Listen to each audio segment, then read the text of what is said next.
Day 4. ఇందులో present simple అంటే మనం ప్రతిరోజు అలవాటుగా చేసే పనులను, నిత్య సత్యాలను, మన యొక్క హాబిట్స్ను మనం ప్రజెంట్ సింపుల్ ఏ విధంగా మాట్లాడాలో చూద్దాం. మనం ప్రతిరోజు చేసే పనులనైనా నిత్య సత్యాలు మరియు అలవాట్లు. ఓకే, చూద్దాం. వీటిని తెలుగులో ఉన్నదని ఇంగ్లీష్లో ఏ విధంగా మాట్లాడాలి చూద్దాం. దాన్ని మాట్లాడే ముందు దాని యొక్క స్ట్రక్చర్ చూసుకోవాలి. మనం ఎప్పుడైనా స్ట్రక్చర్ విషయానికి వస్తే మనకు తెలుసు ప్రజెంటేస్ అంటే స్ట్రక్చర్ వేసుకునే ముందు మనకు సబ్జెక్టులు 8 అని చెప్పిన అందులో ఐ, నేను, వి, మేము, యు, నీవు లేదా మీరు, దే, వారు, ఈ 4 సబ్జెక్టులకు మనకు V1 యూజ్ చేసుకోవాలి, నెక్స్ట్ ఆబ్జెక్ట్ యూజ్ చేసుకోవాలి. అదేవిధంగా హీ, షీ, ఇట్, నౌన్, వీటికి 4 ఉన్నాయి. వీటికి కూడా V1 యూజ్ చేయాలి. బట్ ఏంటంటే ఇక్కడ ఎస్ అన్న ఈఎస్ అన్న యూజ్ చేసుకోవాలి వర్బుకు. అంటే మీరు ఇంగ్లీష్ మాట్లాడంటే మీకు సబ్జెక్ట్ తెలవాలి, వర్బులు తెలవాలి. సబ్జెక్ట్ వర్బులు తెలియకుండా ఉంటే అది sentence సూటబుల్గా form కాదన్నట్టు.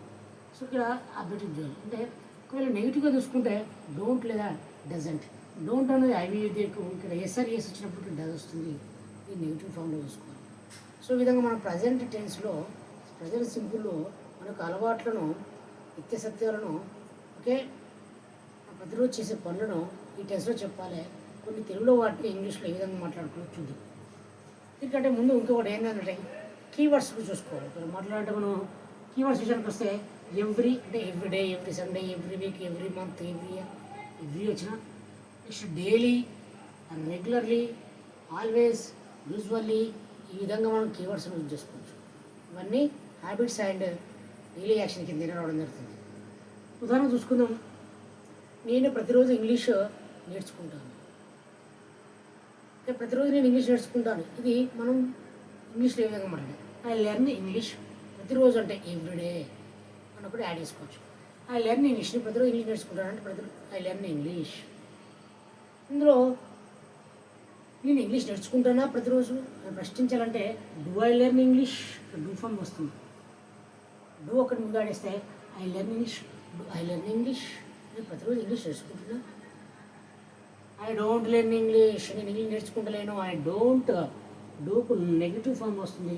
I don't learn English, నేను ప్రతిరోజు ఇంగ్లీష్ నేర్చుకుంటున్నాను. ప్రతిరోజు ఇంగ్లీష్ నేర్చుకుంటాను. ఐ లెర్న్ ఇంగ్లీష్, నేను ఇంగ్లీష్ నేర్చుకుంటున్నానా. డూ ఐ లెర్న్ ఇంగ్లీష్, నేను ఇంగ్లీష్ నేర్చుకుంటలేను. ఐ డోంట్ లెర్న్ ఇంగ్లీష్, ఇది చెప్పవచ్చు. ఇప్పుడు తీసుకుంటే we play cricket every day, we play cricket every Sunday, మేము ప్రతి ఆదివారం క్రికెట్ ఆడతాము. దీని ఇంగ్లీష్లో మాట్లాడంటే we play cricket every Sunday. మేము వి ప్రతిరోజు ఎవ్రీడే క్రికెటే ప్రతి ఆదివారం క్రికెట్ ఆడతామంటే play. We play cricket every Sunday, మేము ప్రతి ఆదివారం క్రికెట్ ఆడతాము. మేము ప్రతి ఆదివారం క్రికెట్ ఆడతామా అంటే do we learn, do we play cricket every Sunday, మేము ఎవ్రీ సండే క్రికెట్ ఆడము. అంటే we don't play cricket every Sunday, మేము ప్రతి ఆదివారం క్రికెట్ ఆడము. సో ఈ విధంగా చెప్పుకోవాలి. నెక్స్ట్ చూసుకుంటే మీరు ప్రతిరోజు అన్నం తింటారు. యూ ఈట్ రైస్ ఎవ్రీడే, లేదా ప్రతిరోజు మీరు చపాతి తింటారు. You eat chapati everyday. Okay, you eat rice everyday, మీరు ప్రతిరోజు అన్నం తింటారా. డూ యూ ఈట్ రైస్, మీరు ప్రతిరోజు అన్నం తినరు. You don't eat rice everyday, ఈ విధంగా చెప్పుకోవచ్చు. మీరు ప్రతిరోజు అన్నం తింటారు. Okay, you eat rice everyday, ఈ విధంగా చెప్పుకోవచ్చు. నెక్స్ట్ వారు ప్రతిరోజు స్కూల్కి వెళ్తారు. They go to school everyday, they go verb 1. వారు ప్రతిరోజు స్కూల్కి వెళ్తారు. వారు అంటే దే, ప్రతిరోజు ఎవ్రీడే, స్కూలే వెళ్తారు. గో ఒక ప్రిపోజిషన్ టు యూజ్ చేసుకోవాలి ముందుకు వాటికి. They go to school everyday, వాళ్ళు ప్రతిరోజు స్కూల్కి వెళ్తారా. Do they go to school everyday, వాళ్ళు ప్రతిరోజు స్కూల్కి వెళ్ళరు. They don't go to school everyday because holidays రోజు వెళ్ళరు. సో ఈ విధంగా తెలుగులో ఉన్నట్టు ఇంగ్లీష్లో ఈ విధంగా మనం చెప్పుకోవాలి. నెక్స్ట్ ఇది మనం IV use structure V1 structure చూసినప్పుడు V1కి SIS స్ట్రక్చర్లో చూద్దాం. ఎగ్జాంపుల్ చూసుకుంటే ప్రతిరోజు అతడు కాఫీ తాగుతాడు. It takes coffee everyday. అయితే ప్రతి ఉదయం వాళ్ళు కాఫీ తాగుతారు. It takes coffee every Sunday. Daily కూడా యూజ్ చేసుకోవచ్చు. It takes coffee daily. It take coffee regularly. It takes coffee always. It takes coffee usually. విధంగా ఏ క్లూ అయినా యూజ్ చేసుకోవచ్చు. అతను ప్రతిరోజు కాఫీ తాగుతాడా? డస్ హీ టేక్, మన టేక్స్ అన్నది ఇక్కడ ఎస్ఆర్ఈఎస్ వచ్చినప్పుడు ఇక్కడ రానవసరం లేదు. So does he take coffee everyday? ప్రతిరోజు కాఫీ తాగుతాడా?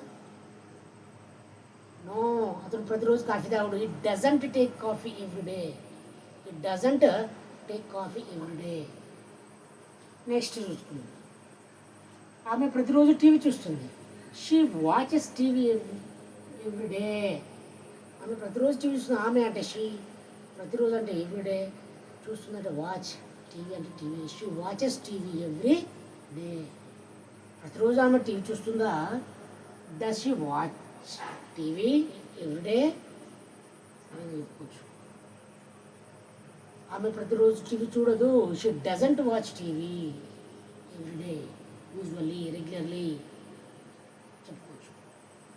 నెక్స్ట్ ఇప్పుడు నౌన్తో చూసుకుందాం. Asha wakes up early morning. Asha wakes up early. Harsha తొందరగా లేస్తాడు నిద్ర. Harsha wakes up early. Harsha ప్రతిరోజు ఎర్లీగా లేస్తాడా? Does Harsha wake up early? Does, does వస్తుంది చూసుకోవచ్చు. డజ్ హర్ష ఎర్లీ మార్నింగ్ లేవడు. ఈ doesn't, Harsha doesn't wake up early. Harsha doesn't wake up early, early తొందరగా లేవడు. అదేవిధంగా నేను చెప్పిన నిత్య సత్యాలు. The sun rises in the east. సూర్యుడు తూర్పున ఉదయిస్తాడు. The sun rises in the east. అదేవిధంగా మనం టైం టేబుల్ కూడా ఇంగ్లీష్లో ప్రజెంట్ టెన్స్లో మాట్లాడేదే. The train leaves at 6 PM. 6 PM train leave అవుతుంది. ఇటువంటి అలవాట్లను కూడా టైం టేబుల్ని కూడా మనం ప్రజెంట్ టెన్స్లో చెప్పుకోవాలి. ఈ విధంగా మనం ప్రజెంట్ సింపుల్లో ప్రతిరోజు చేసే పనులను, మన హ్యాబిట్స్ను, నిత్య సత్యాలను, టైం టేబుల్స్ను, ఇటువంటి వాటిని మనం ప్రజెంట్ సింపుల్లో యూజ్ చేసుకోవాలి. ప్రజెంట్ సింపుల్ స్ట్రక్చర్ విషయానికి వస్తే ఐవి విదేకు V1 వస్తుంది. ఈ షీట్లకు V1 SRES వస్తుంది. ఉదాహరణకు తెలుగులో కొన్ని ఇంగ్లీష్ ట్రాన్స్లేట్ చేద్దాం. నేను ప్రతిరోజు ఇంగ్లీష్ నేర్చుకున్నాను అంటే I learn English everyday. Next మీ ప్రతి ఆదివారం క్రికెట్ ఆడతాము. We play cricket every Sunday. Next ప్రతిరోజు లంచ్లో రైస్ తీసుకుంటాడు అతడు. Eat rice everyday lunch. Next వాళ్ళు ప్రతిరోజు స్కూల్కి వెళ్తారు. They go to school everyday. అతడు డైలీ కాఫీ తాగుతాడు. It takes coffee daily. ఆమె ఎప్పటికీ టీవీ చూస్తుంది. She watches TV always. ఇక్కడ వాటి క్లూపదాలు తెలుసుకుంటాం. యూజువల్లీ హర్ష ఉదయాన్నే లేస్తాడు, తొందర లేస్తాడు. Harsha wakes up early usually. Okay, ఈ విధంగా మనం తెలుగులో ఉన్నబట్టి ఇంగ్లీష్లో మనం ప్రతిరోజు చేసే పనులను, మన యొక్క అలవాట్లను ఈ టెన్స్లో మాత్రం వాడాలి. వేరే టెన్స్లో వాడితే అది రాంగ్ అవుతుంది. Okay, right. మీరు ప్రతిరోజు బ్రష్ చేసుకుంటే brush. Okay, my teeth everyday. Simple. So ఈ విధంగా ఈరోజు మనం మన అలవాట్లను, ఓకే, మనం ప్రతిరోజు చేసే పనులను ఈ విధంగా స్ట్రక్చర్లో చెప్పాలి. రేపు ఇంకొక